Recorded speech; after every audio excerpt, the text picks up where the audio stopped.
말씀 앞에서 경외함으로. 에베소서 2장 1절에서 5절까지의 말씀 가지고 공간과 신분과 수준이라는 제목으로 말씀을 나누려고 합니다. 어찌됐건 하나님께서 역사하실 줄로 믿고 가장 구원론의 가장 기초다라고 생각을 하시고 오늘 말씀을 들으시면 좋겠습니다. 오늘 이제 본문 말씀 2장에서 시작하면서 사도 바울은 도대체 우리가 누구였느냐 하는 것에 대해서 말씀을 하십니다. 그러니까 너와 내가 어떤 존재였느냐 하는 것을 말씀하는데 그 말씀을 한 문장으로 이야기를 하면 오늘 1절을 시작하면서 그 이야기를 합니다. 허물과 죄로 죽었던 자들이라는 것입니다. 그러니까 우리는 어떤 존재였냐? 허물과 죄로 죽었던 자들이라는 것입니다. 그런데 여기에서 우리가 해석을 잘 해야 되는데 허물과 죄 때문에 죽었다는 것이 아닙니다. 허물과 죄 때문에 너희들이 죽어 있었다라는 것이 아니라 허물과 죄 안에서 있었다는 것입니다. 그러니까 허물과 죄 안에서 죽어 있었다. 즉, 이 말은 장소 또는 공간적인 개념이 들어간 내용입니다. 그래서 특별히 사도 바울은 이 에베소서를 설명하면서 장소, 구원에 대해서 장소와 공간에 대한 그 개념을 가지고 설명을 이 에베소서에서 계속 하고 있는 것을 볼 수 있습니다. 그래서 우리가 예수 믿는 우리 이렇게 말하지 않고 오늘 이 사도 바울은 예수 안에 있는 우리 안에 있다는 것이죠. 공간을 이야기하는 것입니다. 장소를 이야기하는 것이죠. 예수 안에 있는 에베소서를 시작할 때도 그렇게 표현합니다. 그리스도 예수 안에 있는 신실한 자들에게 이렇게 표현합니다. 그러니까 그리스도 예수 안에 있다는 것입니다. 공간적인 개념을 가지고 있는 것이죠. 사도 바울은 우리가 이 공간 개념을 사용하면서 우리가 어디에 있느냐, 어느 자리에 있느냐 하는 것이 그 사람의 위치를 보여준다고 말하고 싶은 것입니다. 지금 너가 어디에 서 있느냐, 너가 어느 자리에 있느냐 이렇게 말함으로써 지금 현재 우리의 위치를 말해주고 싶다는 것입니다. 그래서 우리가 성경에서도 이런 공간적인 개념을 설명하면서 구원론을 이야기한 것이 많이 있습니다. 창세기에 한번 보면 아담이 범죄하잖아요. 선악과를 따먹고 아담이 범죄합니다. 그래서 아담이 범죄해가지고 자기가 죄를 지었다는 걸 알고 숨죠. 숨으니까 하나님께서 오셔서 뭐라고 부르십니까? 야 아담아, 너 왜 내가 준 선악과 먹지 마라 했는데 그걸 먹었냐? 이렇게 묻지 않습니다. 하나님께서 아담을 부르실 때 어떻게 부르십니까? 아담아, 아담아, 내가 어디에 있느냐? 이렇게 부르십니다. 그러니까 공간, 장소 개념을 사용하시는 것이죠. 내가 어디에 있느냐? 왜냐하면 우리가 어디에 있느냐가 아주 중요한 우리의 현재 위치를 말해주고 있기 때문입니다. 또 마찬가지로 출애굽기에서도 이런 내용이 계속 벌어지죠. 이스라엘 백성들이 어떻게 합니까? 애굽에서 종살이하죠. 허물과 죄 안에 있었습니다. 출애굽기 애굽에 있었어요. 그러니까 허물과 죄 안에 있었기 때문에 자꾸만 종살이로 500년 동안 계속해서 노력을 해야 됐어요. 그런데 모세를 통해서 어떻게 합니까? 그들을 홍해를 건너게 하시죠. 홍해를 건너게 하셔서 어디로 보내십니까? 광야로 보내십니다. 광야로. 그래서 그 광야라는 공간 안에서 하나님이 어떤 분이다라는 것을 가르치십니다.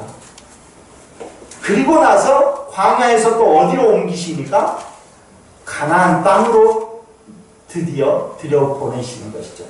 이렇게 구원을 공간과 연결해서, 장소와 연결해서 설명하는 개념은 성경 곳곳에 나와 있습니다. 그런데 특별히 사도 바울이 또 그러한 면을 살려서 오늘 말씀하고 있는 것이죠.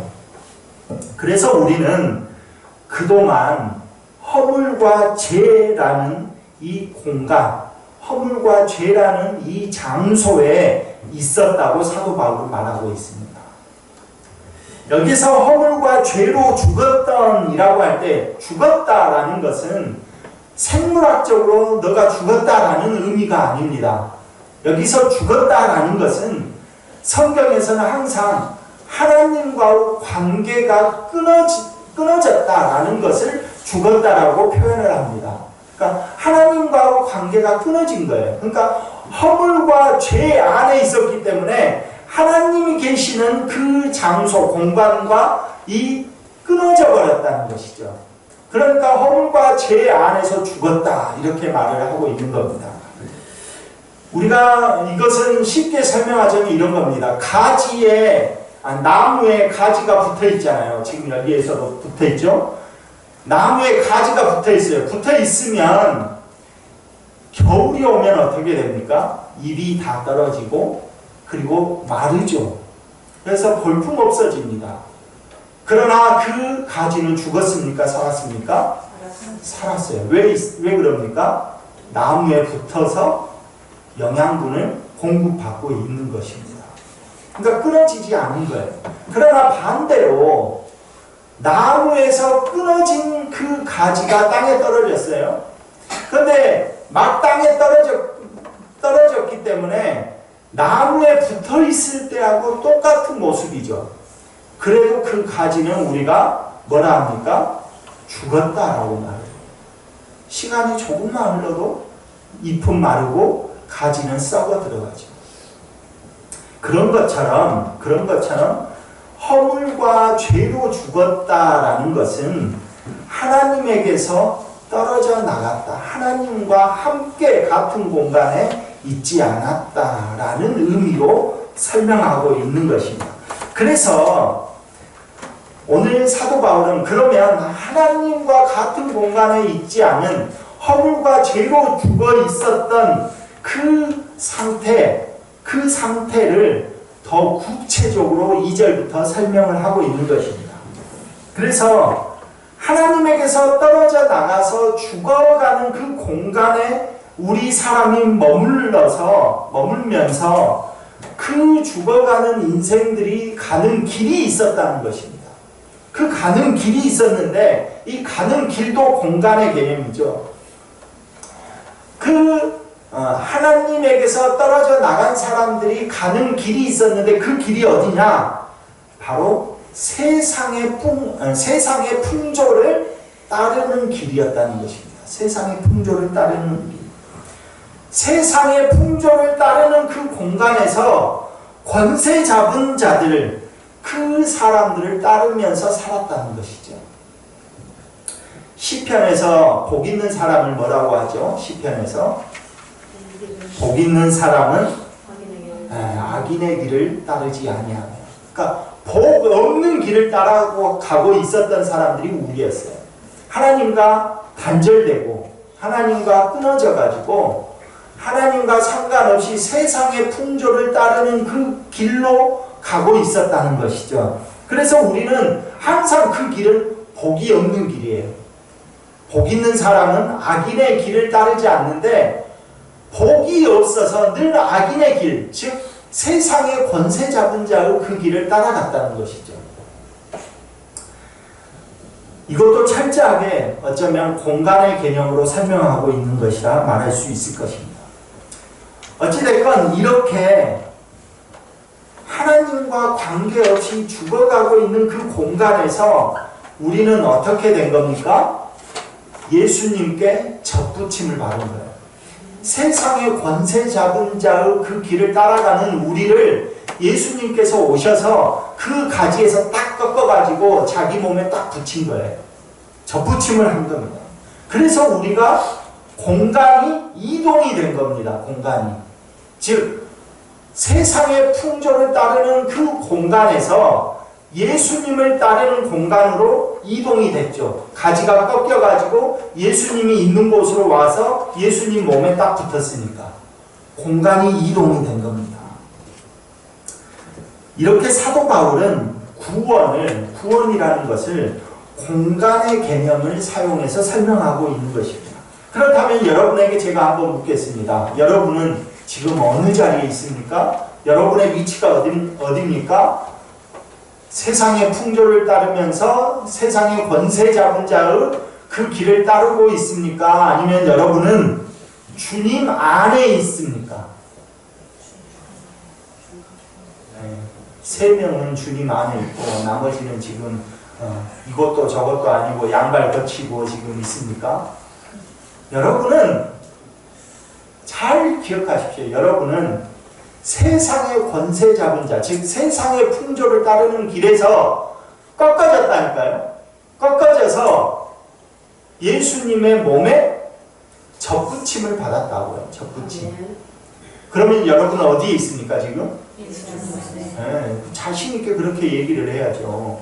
예수님 안에 있습니다. 우리는 비록 내 모습이 지금 예수님 안에 있는 자처럼 살아가고 있지 않다 하더라도 우리는 예수님 안에 있는 것입니다. 자, 이제 여기서 우리 성도들이 궁금한 것은 이겁니다. 아니 그러면 진짜 예수님께로 공간 이동이 됐어요. 세상의 풍조를 따르는 그 길에서 꺾어져 가지고 예수님께 접붙임을 받았어요. 그러면 나한테 뭔가 이로운 게 있어야지. 뭔가 나한테 세상의 풍조를 잘 따르고 있었어. 거기에서는 내가 하고 싶은 대로 다 해도 누가 뭐라고 하는 사람이 없었고, 내가 사기를 치든 뭐를 하든 내가 돈 많이 벌고 그렇게 잘 살았어. 그런데 거기에서 꺾어가지고 예수님께로 딱 접붙임을 했으면, 그러면 적어도 세상의 풍조를 따르며 살던 때보다는 더 나은 어떤 물질이 있든지 건강이 있든지 어떤 복이 있어야지. 잘 살고 있는 사람은 괜히 무당씨, 사투리 나오네. 괜히 이렇게 꺾어가지고 예수님께로 딱 붙이더니, 아니 잘 살고 있는 나를 이쪽으로 꺾어가지고 이쪽으로 붙였으면 더 잘 살아야 되는데 왜 나를 이렇게 힘들게 하고 더 병이 생기고 또 돈은 돈대로 다 날리고 그러느냐. 이런 질문이 우리에게 있어서 신앙생활 하는 데 있어서 항상 그것이 문제잖아요. 그런데 우리가 한번 자세히 생각해 볼 것은 이겁니다. 이제 우리는 세상의 풍조를 따르는 공간에서 꺾어져 나갔잖아요. 그럼 우리의 신분이 성도라는 신분으로 바뀌었잖아요. 세상의 신분에서 성도라는 신분으로 그 신분이 바뀐 겁니다. 그런데 우리의 신분이 확실히 바뀐 건 맞아요. 그런데 그 신분이 바뀌었다고 해서 갑자기 우리가 그런 어떤 엄청난 것들을 가질 수 있는 능력이 되느냐 하는 것이죠. 이제 예를 든다면 이런 겁니다. 열심히 고등학교 때까지 열심히 공부했어요. 열심히 공부해가지고 서울대 의대를 갔네. 의대를 1학년에 입학을 했어요. 그러면 이 학생의 신분이 어떻게 바뀐 겁니까? 고등학생이라는 신분에서 대학생이라는 신분으로 바뀌었고, 일반 학생이라는 신분에서 의대생이라는 신분으로 바뀐 거죠. 그러죠. 그런데 그 신분은 바뀌었어요. 그 신분이 바뀌었다고 해서 의대생이라고 해서 걔가 곧바로 진료를 하고 수술을 할 수 있습니까? 그런 학생이면 노벨 의학상을 줘야지. 그럴 수 없는 거죠. 신분은 바뀌었어도 그 학생은 뭐예요? 그냥 학생이에요. 의대생이에요. 수술을 할 수도 없고 진료를 할 수도 없고 아무것도 할 수 없어요. 그러면 어떻게 합니까? 신분이 바뀌었으니까 그 신분에 맞게 수련을 하는 것이죠. 그러잖아요. 우리 병원, 대학병원 가면 뭐 레지던트도 있고 뭐 전문의도 있고 뭐 그러잖아요. 다 수련하고 있는 거잖아요. 수련을 해야죠. 수련을. 그래야 나중에 수술장에 들어가서 자기 혼자 수술을 할 수 있을 때 비로소 그는 의사가 된 겁니다. 비로소. 그러니까 6년간 열심히 의대 공부를 하고 전문의 과정도 거치고 그렇게 했을 때 비로소 그 신분에 맞는 수준에까지 올라가게 된 것이죠. 그렇죠? 그 신분에 맞는 수준에까지 올라가게 된 것입니다. 마찬가지입니다. 마찬가지로 우리도 허물과 죄로 죽어가는 그 세상의 풍조를 따르는 공간에서 공간 이동을 하고 신분이 바뀌었어요. 세상 사람들이라는 신분에서 하나님의 부르심을 받은 성도라는 신분으로 바뀌었습니다. 그 신분이 바뀌었어요. 하지만 그 신분에 맞는 수준에까지 올라가기 위해서는 어떻게 해야 될까요? 부단히 노력해야 되겠죠. 그것을 우리는 다른 말로 뭐라고 합니까? 영적인 훈련을 해야 된다라고 말합니다. 우리가 흔히 말하는 제가 여러분에게 계속 이야기하는 한 구절 말씀 묵상도 해야 됩니다 말하는 것이고 성경 통독한 거 녹음한 거 잘 들으십시오 말하라 하는 것이고 비타민 기도에 나오십시오 라고 말을 하는 것입니다. 이런 것을 통해서 내 수준이 올라가야 되죠. 그에 맞는 그 신분에 맞는 수준에 올라갔을 때 그때 비로소 우리에게 열매가 맺겠죠. 열매가. 여러분 사과나무에서 그 사과나무 가지를 꺾어가지고 이 배나무에다가 접붙임을 했어요. 그러면 곧바로 이 사과에서 꺾인 것이 배에 접붙임 됐으니까 곧바로 배가 열립니까? 그런 경우는 한 번도 못 봤어요. 아마 그 해에는 열리지 않을 수도 있어요. 계속해서 품종을 개량하고 또 열매를 주고 하는 거예요. 심지어는 소나무를 산에 있는 소나무를 뿌리채에 들어가지고 뽑아가지고 우리 집 앞에 이 마당에다가 심었어요. 심으면 어떻게 합니까? 안 보셨어요? 소나무 살리기 위해서 어떻게 하는지? 네. 링거 맞히는 것은 아주 돈이 있는 사람이고 보통은 막걸리를 엄청 사다가 그 안에다가 엄청 붓습니다. 몇 마를 붓는지 몰라요. 영양가를 공급하기 위해서. 네. 그렇게 하는 거예요. 그게 이제 신분에 맞는 산에 있을 때는 그런 것이 필요 없었어요. 그러나 집에 왔을 때 이게 얼마나 몸살을 했겠어요. 뽑혀올 때 나무가. 그 나무가 뽑혀올 때 그 몸살한 것을 영양 보충해야죠. 여러분들도 몸살 나면 뭐 한다고 그래요? 병원 가가지고. 링거 맞잖아요. 똑같은 거예요. 신분이 바뀌었어요. 그러면 그 신분이 바뀐 것에 맞는 수준에 올라가도록 우리가 열심히 영적인 생활을 하는 거죠. 부단히 기도하고 부단히 예배드리고 찬양하고 영적인 훈련을 하는 것입니다. 그렇게 할 때 비로소 우리라는 가지, 성도라는 가지에서 잎사귀가 나오고 열매를 맺히는 것입니다. 그런데 그 잎사귀가 나오고 그 열매를 맺는 것은 세상에서 얻을 수 없는 그런 복이라는 것입니다. 세상이 줄 수 없는 것으로 내가 내게 주노니 이렇게 말하잖아요. 안진뱅이 그 거지에게 제자들이 그 성전에 올라갈 때 만났을 때 그렇게 하잖아요. 은과 금은 내게 없거니와 내게 있는 것으로 내게 주노니. 내게 있는 것이 뭡니까? 세상이 줄 수 없는 예수 그리스도의 그 은혜를 주는 거예요. 그러니까 세상에서 받을 수 없는 그 은혜를 우리가 받게 되는 겁니다. 그 복을 비로소. 그런데 우리는 다 욕심쟁이여서 곧바로 신분만 바뀌면 곧바로 나는 다 모든 것이 해결되기를 소망해요. 내가 그 어떤 것도 노력하지 않았어요. 물론 신분이 바뀜으로써 구원은 받았죠. 그렇죠? 신분이 바뀜으로써 구원은 받았어요. 그런데 그 구원으로 만족하지 않는 것이 우리잖아요. 그 구원도 받고 또 이 세상에서 잘 살기를 원하는 거잖아요. 이 세상에서 잘 살기를 원한다면 노력을 해야죠. 신분에 맞는 수준을 올라가기 위해서 구원받은 백성으로서 그래야 되는 거죠. 그런데 우리는 그거는 하기를 원치 않아요. 그냥 나는 가만히 있을 테니까 예수님이 나 데려왔으니까 예수님이 알아서 나 복 주시오. 안 주면 나 이제 교회 안 하더라. 이제 이렇게 생각하는 거예요. 그러면 안 된다. 오늘 구원이라는 것은 바로 이 공간, 그리고 신분, 그리고 수준이 달라지는 문제라는 것입니다.